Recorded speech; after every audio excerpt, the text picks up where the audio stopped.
Ikinukonsiderang record-breaking naman ang kasalukuyang status ng influenza outbreak sa Japan matapos ang halos 2 dekada. Samantala, supply ng kuryente sa Myanmar sinuspinde ng Thailand. Si Joy Salamatin sa sentro ng balita. Ikinukonsiderang record-breaking sa loob ng 2 dekada ang kasalukuyang status ng influenza outbreak ngayon sa Japan. Ayon sa Ministry of Health, Labor and Welfare, umabot na sa 64.39% ang average influenza cases sa kada medical institution sa kanilang bansa.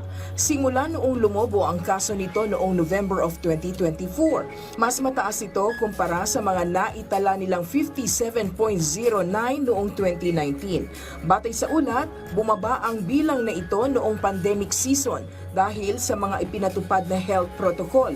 Pero bumaba ang herd immunity matapos ang pandemya, dahilan upang muling bumilis aniya ang pagkalat ng flu. Patuloy na binabantayan ng mga otoridad ang outbreak habang patuloy na dumarami ang kaso.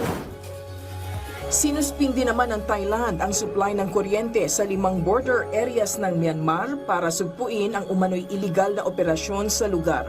Ayon sa kanilang gobyerno, ilan sa mga Thai-Myanmar borders ay ginagamit umano sa mga operasyong labag sa kasunduan at nagdudulot ng panganib sa kapayapaan at seguridad ng bansa. Ayon kay Deputy Prime Minister Anutin Charnvirakul, layunin ng hakbang na ito na pigilan ang mga iligal na gawain tulad ng human trafficking, call center scams, money laundering at transnational crimes. Nagbabala ang mga otoridad sa tumitinding agresyon ng mga unggoy sa dinarayong Angkor Wat sa Cambodia. Pinapayuhan ang mga turista na dumistansya muna sa mga unggoy sa lugar.